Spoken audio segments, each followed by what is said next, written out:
pour évaluer le niveau de développement d'un pays il y a plusieurs facteurs yoo xamante ne day entrer en jeu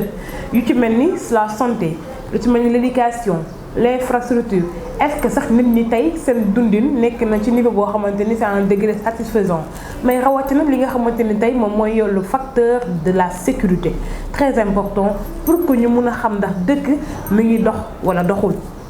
mu nekk loo xamante ni tey à un moment donné da ciy baax ñu def si taxaw seetlu parce que bu ñu xoolee dans le monde d'une manière générale mais rawatina fii ci Sénégal nga xamante ni fi la nekk li nga xamante ni tey moom mooy le problème de la sécurité dafay posé wu à chaque fois donc aussi da ciy baax ñun ñi nga xamante ni tey ñoom ñoo nekk les acteurs de la communication que ñu ci mën di def ay intervention de temps en autre bu ko defee mën di interpeller ñi nga xamante ni tey ñoom ñooy suñu décideurs yi ñoom aussi ñu mën ci indi li nga xamante ni tey moom mooy ay saafara wala xoolaat niveau bi nga xamante ni fa lañ toll. Sur ce, amis internautes, sans doute comme vous devez le comprendre tey on va parler au Sénégal. L'insécurité semble bien installée avec un point d'interrogation est-ce que tey nekk nañ ci dëkk boo xamante ni tey dafa am insécurité boo xamante ni tey dafay tax ñun ñi nga xamante ne ñoo nekk ci les médias ñu ci intervenir pour di mën a sonner li nga xamante ni tey moom mooy l'alerte. Sur ce, je vous dis que vous êtes avec votre ami Ramatoulaye Seck, votre journaliste chroniqueuse nekk seen biir chaîne bi nga xamante ni moom moo nekk autour de l'essentiel chaîne bi nga xamante ni lépp loo xam ne rek dafa war a intéresser la société war ñu jëmal kanam yokk suñu développement rek dañ koy indi bu ko defee ñu mun ko aborder kenn ku nekk si ñun mun ci trouver li nga xamante ni tey moom mooy vraiment sa li nga xamante moom ngay xaar bu ko defee ñu mun a amal li nga xamante ni tey moom mooy benn société bu pérenne société bu stable surtout ça c'est important. De nos jours,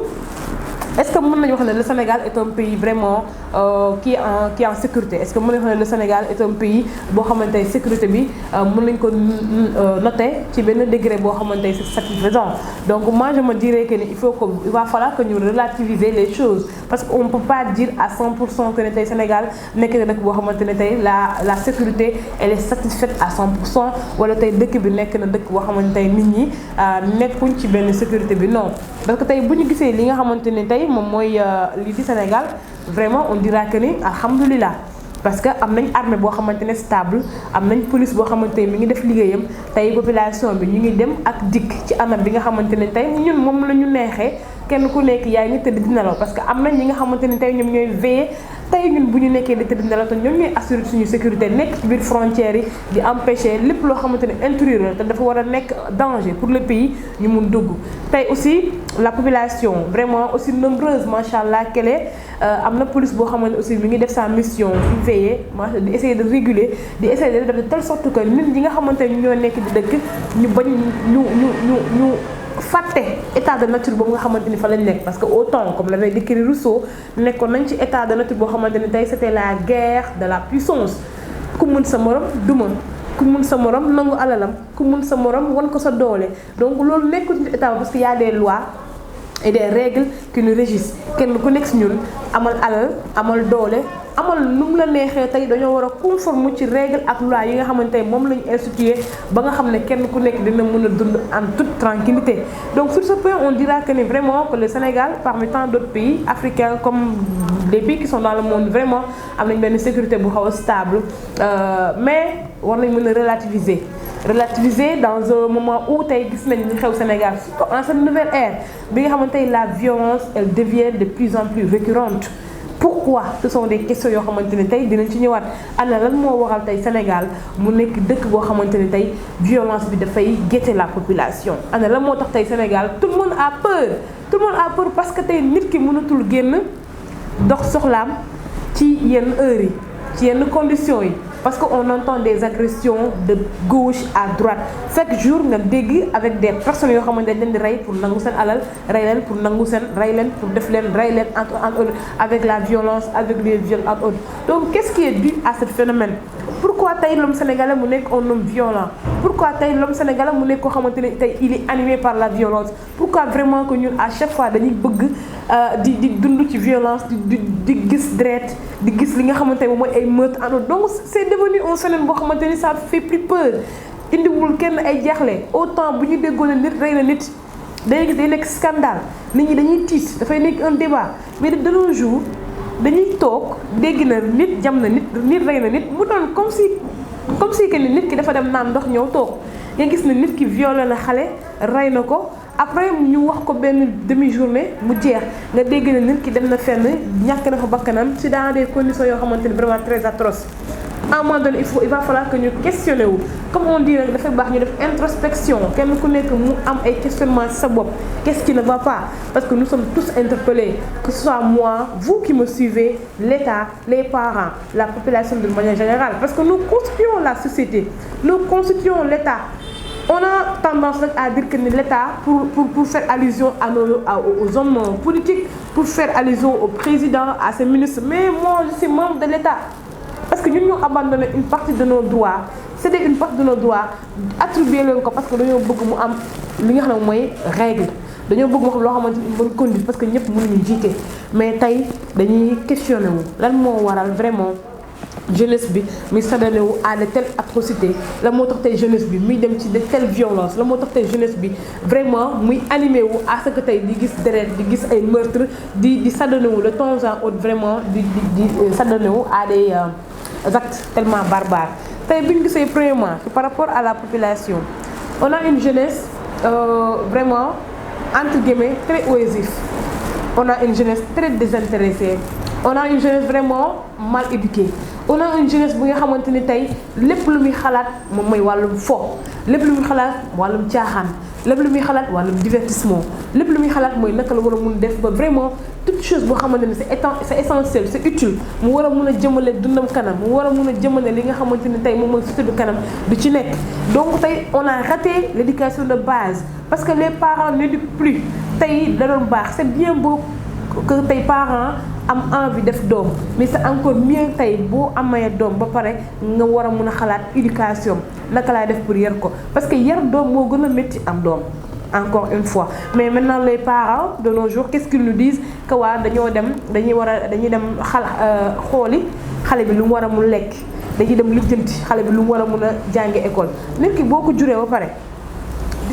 donc nit nekkul loo xamante ni tey dafa nekk benn mala boo xam ne dañ koy xont di ko jox lekk naan te doo tabax vraiment li nga xamante ne mooy suñu cerveau doo tabax li nga xam ne mooy spiritualité ça c'est important donc il faut que parents yi ñuy bàyyi xel ci loolu te xam ne dañoo am benn responsabilité benn devoir vis-à-vis de leurs descendants ci état aussi da ci am responsabilité parce que tey gis nañ état vraiment nekk nañ ci condition yoo xamante ne nii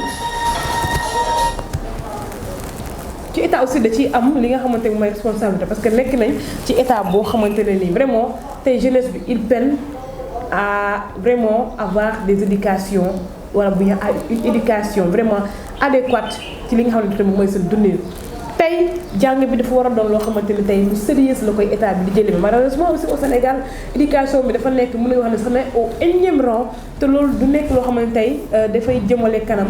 li nga xamante moom lañu bëgg ci développement nit ki dafa war a am benn degré de l'éducation ñu moderniser li nga xam ne mooy le système ñu def ci les moyens nécessaires ba kenn ku nekk vraiment ci fa nga nekk moom mooy que ni ndaw ñi ñu mun a am benn degré de satisfaction am benn envie benn courage bi ak benn amour bi toog ci biir école yi mais malheureusement de nos jours vraiment état deful lu tax tey xale yi war a mun dem ne dañuy dem toog école pour jàng état deful lu tax xale yi war a toog école na tey ñun fii lañ moo nekk vraiment benn milieu boo xamante moo ñu war a mun a permettre tey ñun ñu war a mun a trouver wu li nga xamante ni tey moom mooy suñu bopp tey boo jàngul c'est très difficile que nga am liggéey te boo amul liggéey doo mun a subvenir à vos besoins te tey qui ne peut pas subvenir à ses besoins lan lay def à la débauche mooy dem agresser dem sàcc dem violer entre autres et entre autres tey jeunesse bi fan la toll wala boog dans sa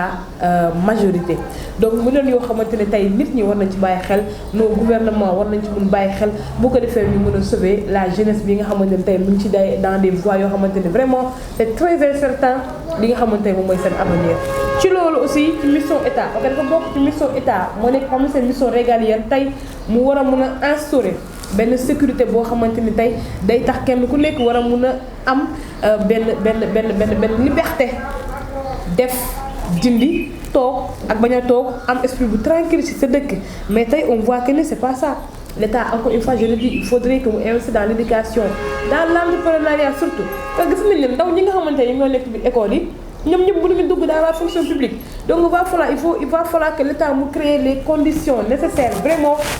bu ko defee kenn ku nekk mën a trouver sa bopp dans la société. Miser dans l'entrepreneuriat, c'est important. L'État n'a pas pour vocation de créer de l'emploi, mais il a pour mission de mettre les conditions nécessaires pour mën a permettre les uns et les autres ñu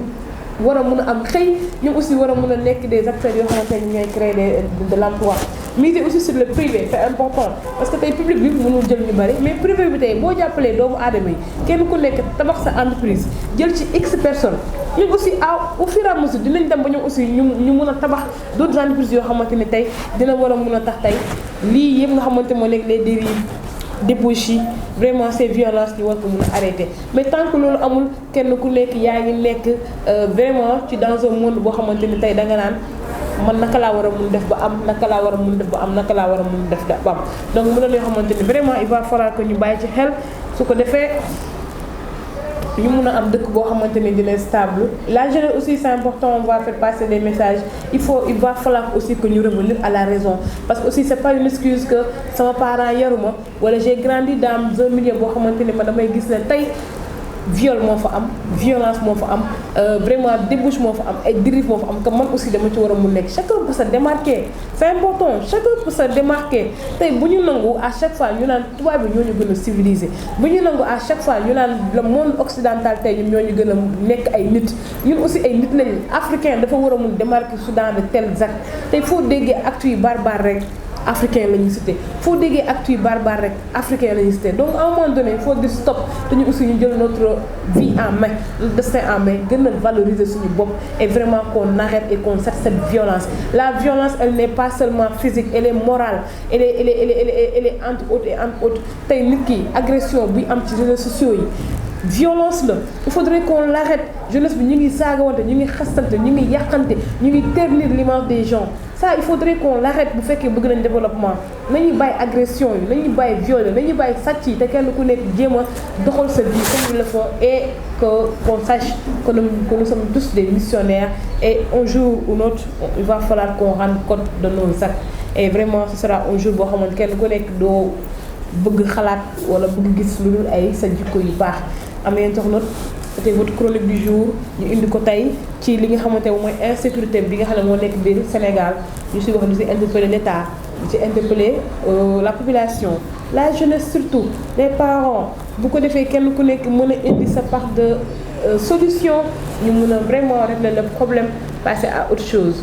Sur ce, je vous dirais de ne surtout pas oublier de vous abonner sur la page, d'activer la cloche de notification, mais si ngeen di bàyyi seen commentaire c'est important bu ko defee aussi ñu mën a xam vraiment lan mooy seen avis ci thème yi nga xamante ne ñu ngi koy aborder. Merci beaucoup et à la semaine prochaine inch'Allah.